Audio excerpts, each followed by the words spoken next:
এবার যে ছবি আপনাদের সামনে রাখবো, কলকাতায় কংগ্রেস দপ্তরে হামলার ঘটনায় যে বিজেপি নেতা রাকেশ সিং এর খোঁজ পাচ্ছে না পুলিশ, সেই রাকেশ সিং এর বাড়িতে পৌঁছে গেলেন বিরোধী দলনেতা শুভেন্দু অধিকারী। আর সেখান থেকে সরাসরি আমাদের প্রতিনিধি সুদীপ্ত আচার্য রয়েছেন। সুদীপ্ত,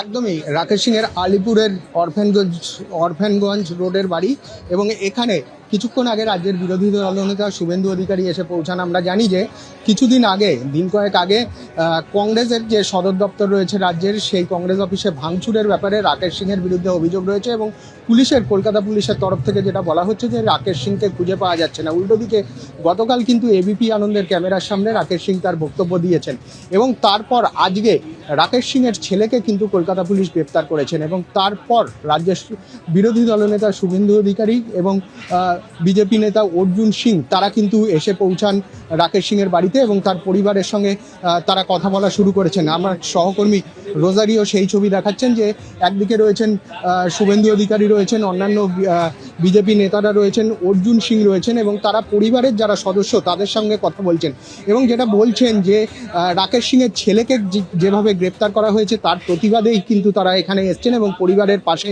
দাঁড়ানোর জন্য এসছেন। আমরা জানি যে রাকেশ সিং এর এই ঘটনার পর বিজেপির তরফ থেকে বিভিন্ন রকম প্রতিক্রিয়া দেওয়া হয়েছিল, এবং তারপর রাকেশ সিং এর বাড়িতে কিন্তু শুভেন্দু অধিকারী সহ বিজেপির যারা রাজ্য নেতৃত্ব আছেন তারা এসছেন, এবং পরিবারের সঙ্গে তারা কিন্তু পরামর্শ করছেন, এবং এই যে রাকেশ সিং এর ছেলেকে গ্রেপ্তার করা হয়েছে সেই ব্যাপারে কি পরবর্তী পদক্ষেপ নেওয়া যায় সেই কথাই কিন্তু তারা বলছেন। আমরা দেখতে পাচ্ছি একদিকে যেরকম বিজেপি নেতৃত্ব রয়েছেন, তার পাশাপাশি তার পরিবারের যারা সদস্য তারাও কিন্তু রয়েছেন, এবং তাদের প্রতি সহানুভূতি জানাচ্ছেন রাজ্যের বিরোধী দলনেতা সহ অন্যান্য বিজেপি নেতৃত্ব। আমার সহকর্মী রোজারিও সেই ছবি দেখাচ্ছেন, পরিবারের সদস্যরা একদম ঘিরে দাঁড়িয়ে রয়েছেন বিজেপি রাজ্যের বিরোধী দলনেতা সহ বিজেপি নেতৃত্ব যারা এসছেন তারা বসে রয়েছেন, এবং পাশে ঘিরে ধরে দাঁড়িয়ে রয়েছেন কিন্তু পরিবারের যারা সদস্য, একদম ঘনিষ্ঠ যারা পরিবারের সদস্য তারাই কিন্তু রয়েছেন, এবং তারা অভিযোগ করছেন।